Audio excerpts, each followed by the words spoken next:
Sing the wondrous love of Jesus, sing his mercy and his grace. In the mansions bright and blessed, he'll prepare for us a place. When we all get to heaven, what a day of rejoicing that will be when we all see Jesus. We'll sing and shout the victory. While we walk the pilgrim pathway, clouds will overspread the sky. But when traveling days are over, not a shadow, not a sigh. When we all get to heaven, what a day of rejoicing that will be when we all see Jesus. We'll sing and shout the victory. Let us then be true and faithful, trusting, serving every day. Just one glimpse of him in glory will the toils of life repay. When we all get to heaven, what a day of rejoicing that will be when we all... 6 to begin with of John chapter 17. This, of course, is that chapter that records the prayer of Jesus that was offered shortly before his arrest and crucifixion. And it's in the middle of that prayer. And Jesus says these words, "I have manifested your name to the people whom you gave me out of the world. Yours they were, and you gave them to me, and they have kept your word." This is about the 12. The 12 disciples who would be called apostles. And the text is very clear here as Jesus offers this prayer. He says, yours they were. These are not strangers and aliens. These were not people that were not familiar with God, that were not familiar with the scriptures, that were not familiar with the law of the prophets. They were familiar. They belonged to God. They were associated with God. Yours they were. You gave them to me. So they were given by the Father to the Son. We are familiar with the apostles. If you grew up in Bible classes as a child, you memorized the names of the apostles. I will not embarrass you, but my guess is if I ask you to name the apostles, there are 3 or 4 or 5 names that we would be able to remember, and the balance of the 12, not so much. That's because there's not a whole lot said about some of these men past the handful of lists of their names in the New Testament. However, we know some things about them. We know what Jesus said here about them. Yours they were. They have kept your word. We know the work that they did. We know the sacrifice that they made. That these are the men who preached the gospel and who dealt with the persecution that arose against the gospel. And they were abused and they suffered and ultimately they died for their faith and for the preaching of the gospel. One exception to that is John, who lived to be an old man. Of course, even he, though he wasn't executed, was exiled and finished his life removed from the world that he knew and had participated in. They did not have easy lives. We recognize that these were good, godly men. This lesson, though, is an examination of the scriptures about who these men were and what we do know about them. And sometimes our romantic envisioning of the lives of these men, very different thing than what the Bible presents them as, which is totally and completely human, just like you and I. And why I want to talk about this, because there are a lot of people who seem to think that there are these godly people who are here, and then there's me. And I just can't seem to overcome the challenges that I face and the stumbling that I do. And I'm just not good enough for God. And I chose the verse that I chose very specifically because it says, yours they were, and you gave them to me, and they have kept your word. I want you to remember those three things. They belonged to God before they were disciples of Jesus. They were the 12 disciples of Jesus that would be called apostles. And they did keep his word. I want you to remember that through all of the things that we talk about tonight. These people, we learn, are chosen. They are picked. Some folks like to say it this way: they were handpicked. Handpicked by God, chosen by Christ, is the way it's made clear to us in Luke. In Luke chapter 6, verses 12 and 13, it says this: in these days, he went out to the mountain to pray, and all night he continued in prayer to God. And so here's Jesus, who leaves the community where he was staying. He goes out into a deserted area up on the mountain where he's by himself, and he spends all night in prayer.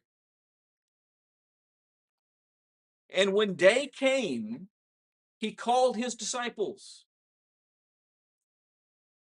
and chose from them 12, whom he named apostles. Now, we don't know exactly how many followers he had at this point, how many students, how many disciples that he had, but it was clearly more than 12.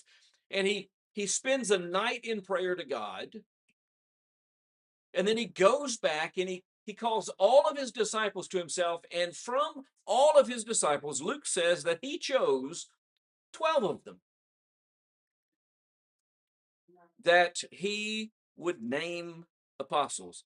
These men are called, as we continue the story, exactly where they stand.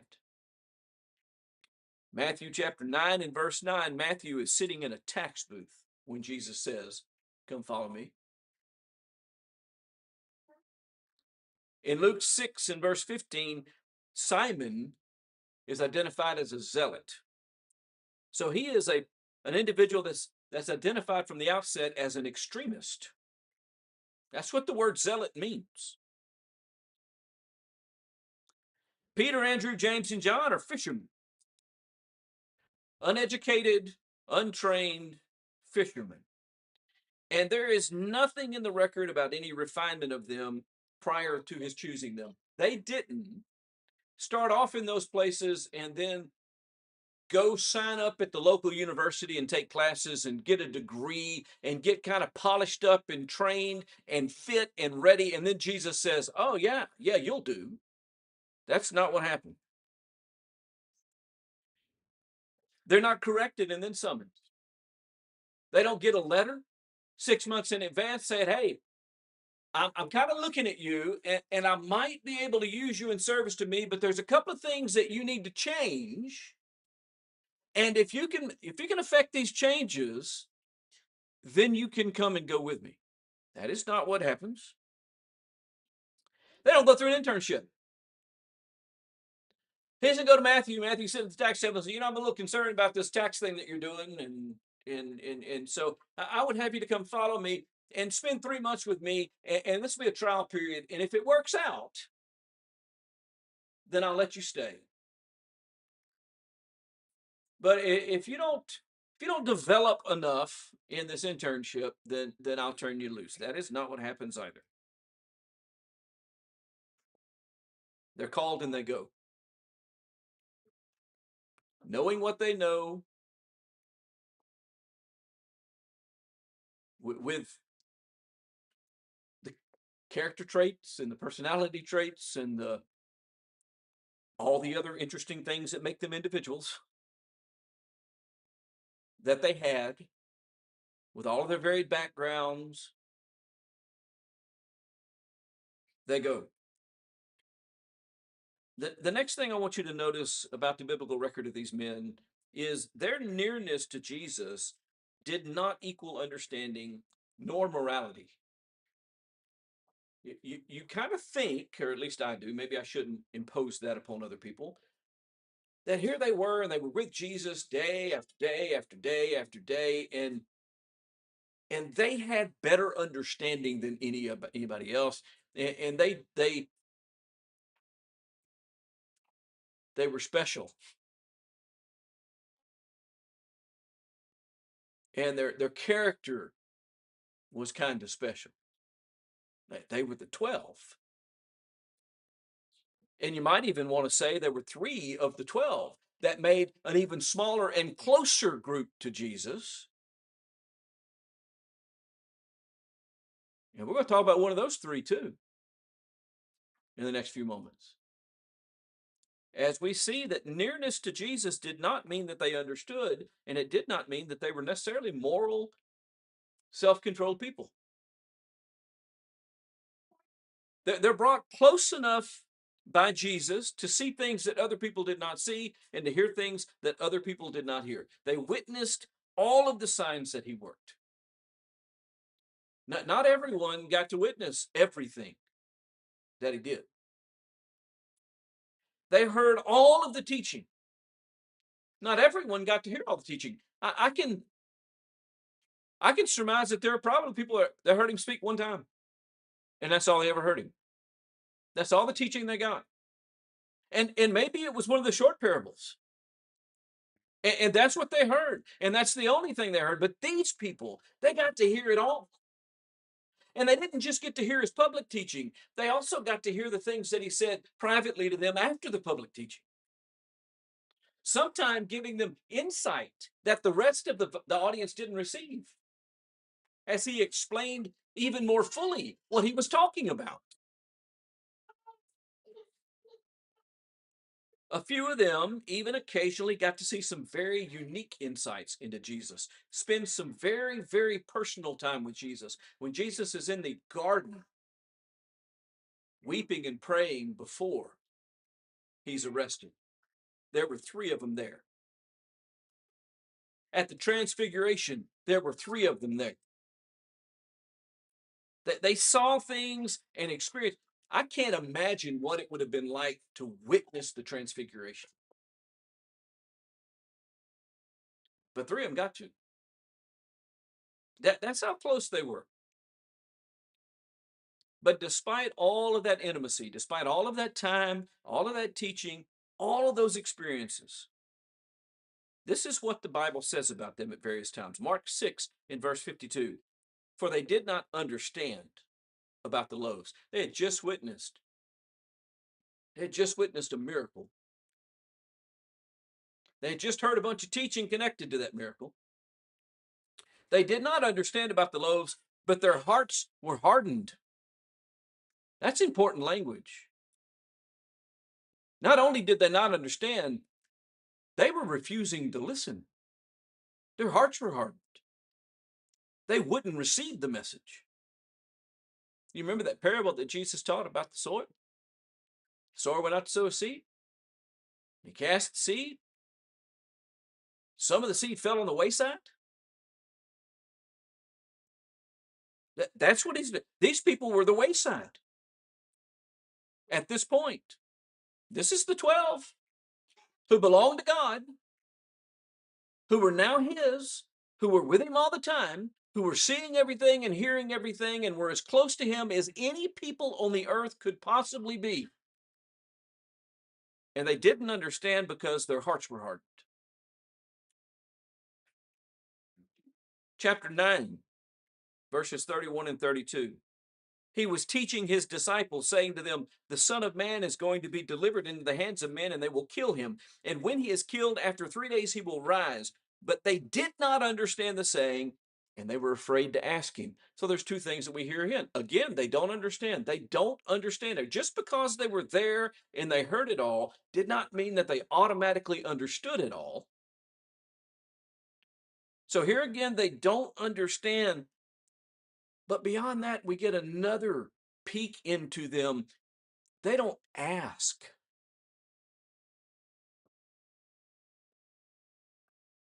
There are two people in this room that I'm absolutely certain are keenly aware of what I'm fixing to say. Really, four people. All of us should be, but some of us have to remember back a lot longer than the others. What's the characteristic of a toddler, an average toddler, between the ages of 2 and 6? How many questions a day do they ask you? About 1,000,000. About everything. If they don't understand something, they ask. Why? How? All sorts of questions like they know those words well. If they don't understand something, they ask. They're not afraid to ask. They want to know. You know when we start getting afraid to ask things? When we're afraid of the answer. And that's what it says here about these people. They didn't understand, but they were afraid to ask him. They didn't want to understand. They weren't willing to walk up and say, hey, I don't really understand what you're saying here. Can you explain this to me in a way that I'll grasp what you're saying? I really want to know and understand what you're teaching me. But they didn't do that. They were afraid to ask. In Luke 18, in verse 34, but they understood none of these things. This saying was hidden from them, and they did not grasp what was said. And in this passage, it's such a big deal. It is essentially repeated 3 times. They understood none. It was hidden. They did not grasp. Those are parallel ideas. And any time that you say something 3 times in 3 different ways about the same people in the same circumstances, you are trying to highlight the situation. And that's exactly what's going on here in Luke 18. They did not understand a thing about what he was saying. This is the disciples, these 12 special people who belong to the Father, who were given to him out of the world by the Father, the ones that he looked over all his disciples after spending a night in prayer, looked over all his disciples and said, these are the 12. These are the ones. I'm going to make these my apostles. They understood none of these things. It was hidden from them. They did not grasp it. Listen, if this is an internship, they're getting their pink slip soon. They're not catching on. But that's not the way God dealt with them. That's not the way God makes decisions. He doesn't see as man sees. He looks at something else. In the Gospel of John, chapter 14, verses 8 and 9, we got one identified, Philip, one of the 12. He's had this extended time with Jesus at this point. And he says, Lord, show us the Father. And Jesus, well, I can imagine him just shaking his head as he says, have I been with you so long and you still don't know me, Philip?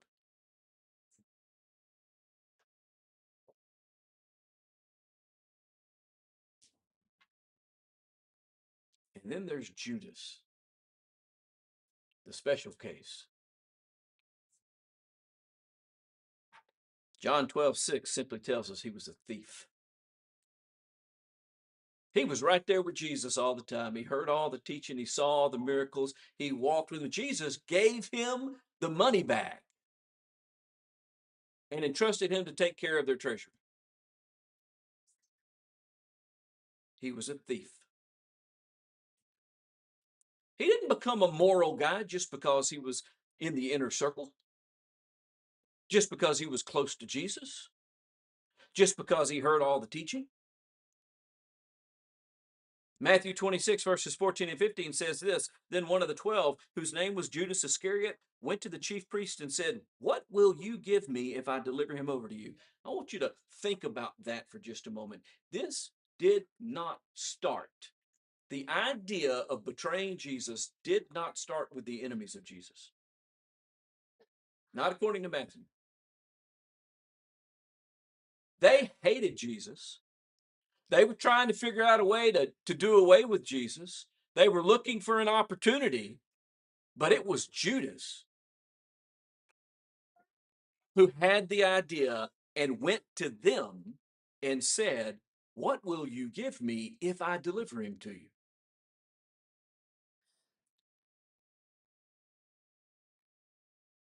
They paid him 30 pieces of silver. I don't know what a piece of silver was worth back then. I don't know how it compares to a modern American dollar.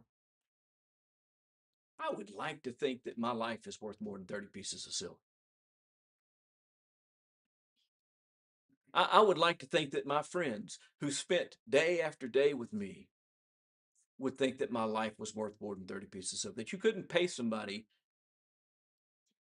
I'll be generous. I don't think this is a fair comparison, but I'll do it anyway. That you couldn't pay somebody $50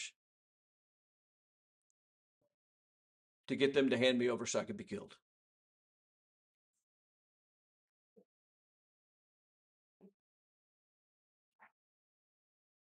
But Judas, who was one of the 12, was a thief. And he looked at his association and his intimacy with Jesus as an opportunity to gain something for himself. He wasn't listening to Jesus. He wasn't learning from Jesus like he ought to have been. He was using Jesus to put 30 pieces of silver in his pocket. What can I get from you to deliver him to you? That's one of the 12. There's exposure to Jesus that they have. They're exposed to his works. They're exposed to his teaching, but they don't have full perception, and they don't even have improved character. Not all of them. And let's just lay all things bare about them. That's what happens as they continue with Jesus. Problems surface from time to time about these individuals, and things have to be addressed. Mark chapter 10 and verse 37. James and John are jockeying for position among the group. Grant us to sit at your right hand. This worldly idea of position and place and honor, and I want to be one at your right hand. I want to be the most important people of the group. I've already been selected out of the disciples, and the disciples have already been selected out of the world. And so we got the world here. We got this small group of disciples of Jesus, and from among them, there's these 12 people that are special to Jesus and with him all the time. I'm already part of that group, but that's not good enough. I want to be at the top of that group. I want to be recognized as being his closest and most important ally. Luke chapter 9 and verse 54. Some of them show severity. Lord, do you want us to tell fire to come down? There's some people that are giving us some trouble. They're quick to say, hey, how about we call on God to rain fire down and consume these people?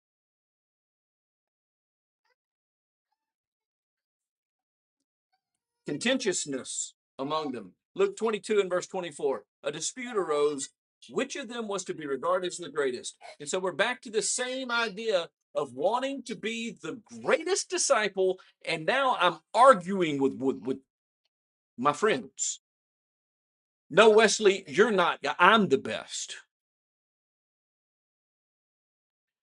John, I don't know even why you think you deserve to be in the conversation, because clearly Wesley and I are head and shoulders above you.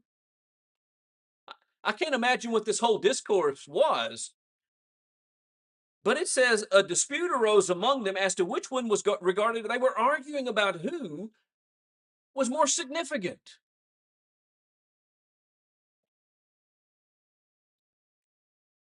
Seems kind of petty to me, looking at it in hindsight from a couple of thousand years removed, and it being about somebody else and not about me.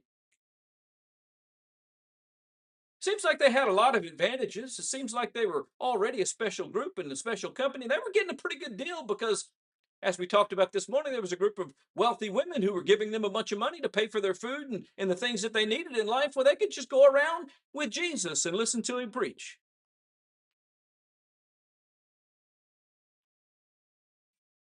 But that's not enough. I'm going to complain about whether or not I'm the most important among the group. And you got Peter, John 18 and verse 10. Simon Peter drew his sword and struck the high priest's ear. A little bit hasty, a little bit quick to violence. These are not trifling events. These are not small things. This isn't a one-off thing.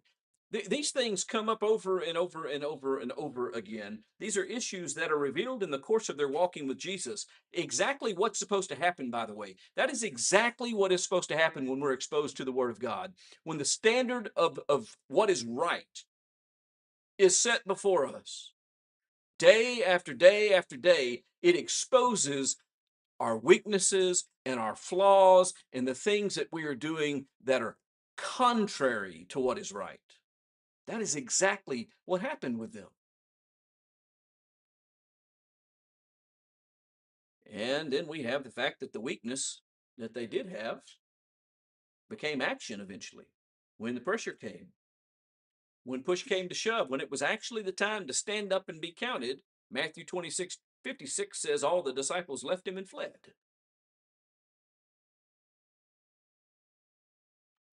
Peter, who had spoken so boldly, though they all fall away because you, I'll never fall away.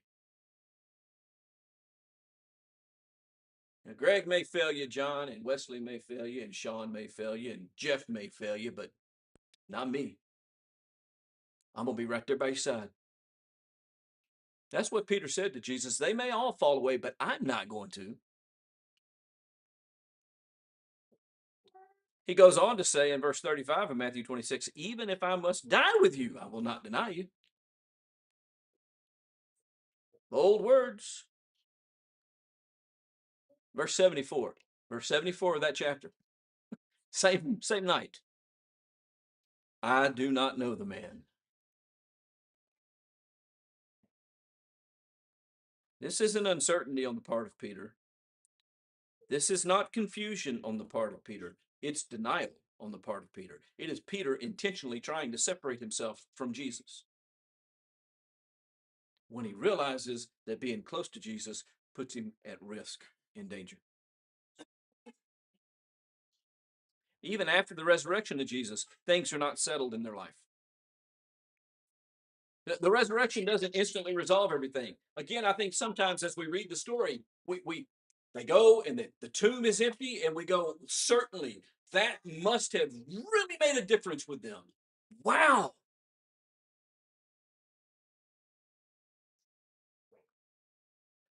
And then he appears to them, and he speaks to them, and he eats with them.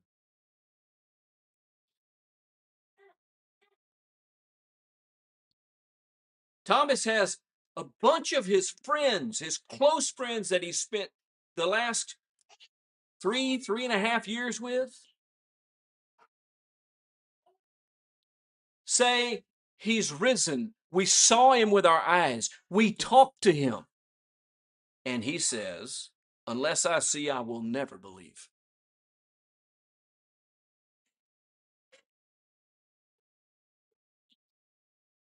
And the text tells us in Matthew 28:17, even after they saw Jesus, they worshiped him, but some doubted. Don't beat yourself up if there's a day that you wake up and you're wrestling with doubt, because here are the 12 disciples who spent three and a half years with Jesus, heard all of his teaching, both public and private, saw all of his miracles, and talked to him after his resurrection,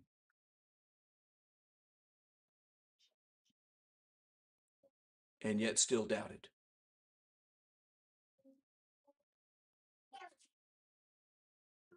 It's sometimes a really painfully slow process to become mature in the faith.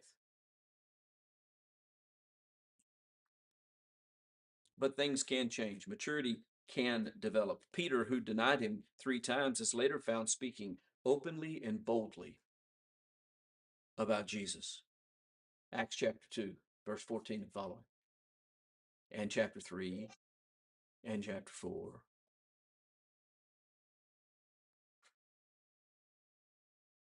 Thomas, who refused to believe, came around eventually to confess, "My Lord and my God." Paul, the one chosen out of due season, the 13th apostle, who had threatened the people of God, who had spoke against them, who had persecuted them, according to Acts chapter 8 and verse 3, later is seen only as a former blasphemer. 1 Timothy chapter 1 and verse 13. He's a former blasphemer. He changed, he matured, he grew up. He came to be a person of great faith, no longer speaking evil against Jesus. Things had changed within them and they grew up, all but the son of perdition. The son of perdition is the one that is lost. If you go back to that passage that we started in John 17, he says, I have kept them all except the son of perdition. You know what that word perdition means?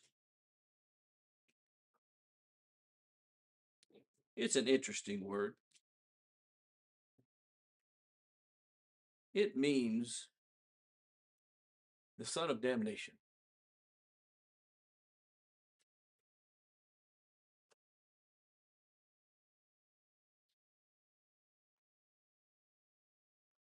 Their shortcomings did not disqualify them from belonging to God. They had those shortcomings when they were his. Did not disqualify them from being chosen by Christ. They had those shortcomings when Christ chose them. Now, they couldn't be ignored. The shortcomings couldn't just be ignored and said, oh, that's just the way he is, and not going to worry about that. They were exposed, they were shown as weaknesses. And then there was repentance, there was change, there was adjustment, there was growth, there was development. The question is not whether something is present in us that should not be there. The question is whether or not those things remain.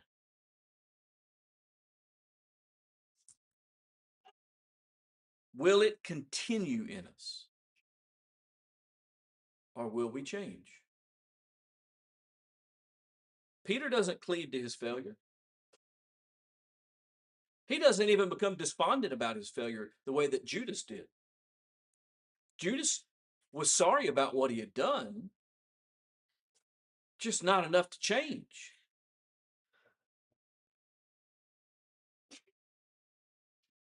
Peter was willing to get rid of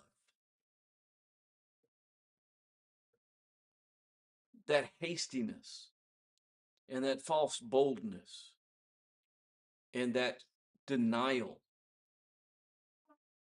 self-saving attitude that he had.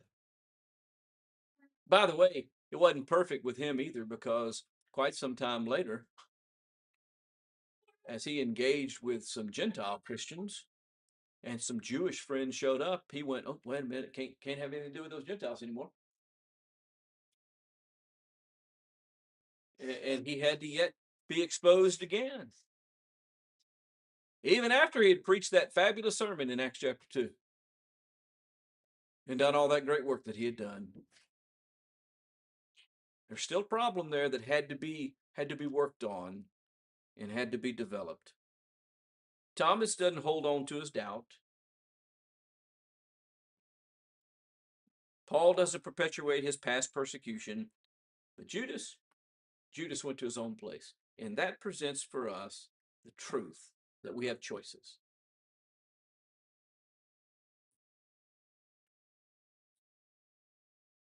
God has not called us to flawlessness.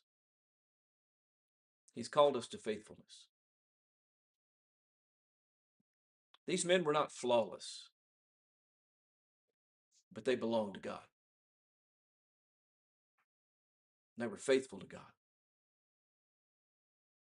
And so they were not settled in their flaws, and they were willing to work on them. They viewed it as a choice. And that's what we're faced with. We're faced with choices. These men were all his, and because they were his, what was inconsistent with being his was made manifest. That is what happens. When you get into the light, it shows your flaws. The question isn't, do I have flaws? They're there. The question is, what am I going to do? Am I going to run away from the light so I don't see them? Or am I going to stay in the light so I can find them all and work on them? Choices. Jesus didn't expose what was inconsistent with them to cast them away. In this prayer in John 17, he is quite pleased as he says to the Father, I have lost none of them except one. Quite, but he didn't want to cast them away. If he wanted to cast them away, he wouldn't have chose them.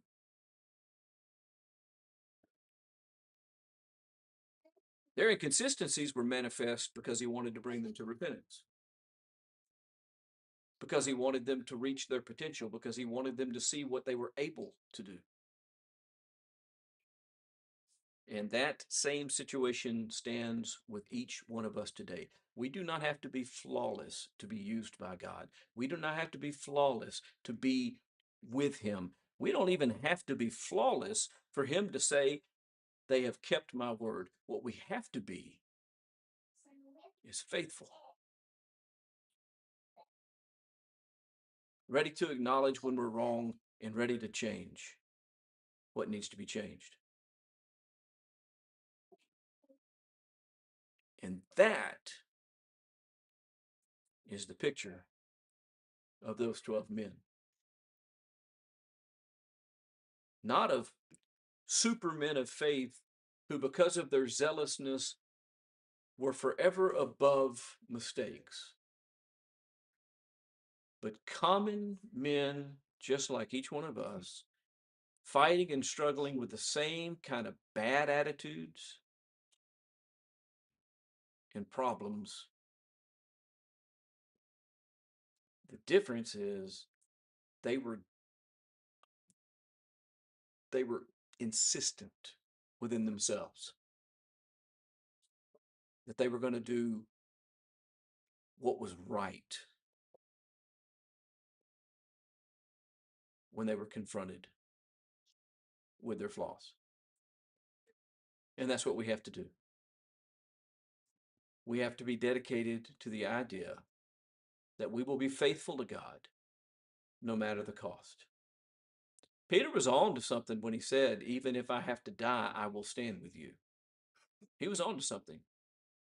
Problem is, he just wasn't quite there maturity-wise yet. But he got there. And he did.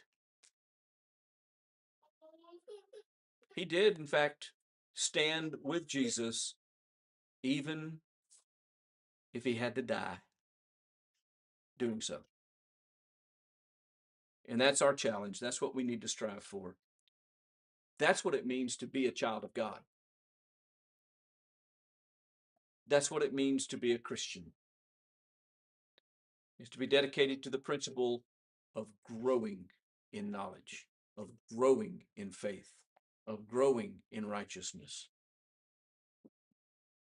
and being faithful to that vision that God has for us. Maybe you're not there, or maybe you realize, something, my life lately has looked a whole lot more like Peter and Thomas's than it should. Well, change. That's what God calls you to do. And if we can help you tonight, if we can pray with you, if we can be of some encouragement to you, in strengthening you in some way, if you'll let it be known as we stand and sing, we'll do so. Sing the wondrous love of Jesus, sing His mercy and His grace. In the mansions bright and blessed, He'll prepare for us a place. When we all get to heaven, what a day of rejoicing that will be when we all see Jesus. We'll sing and shout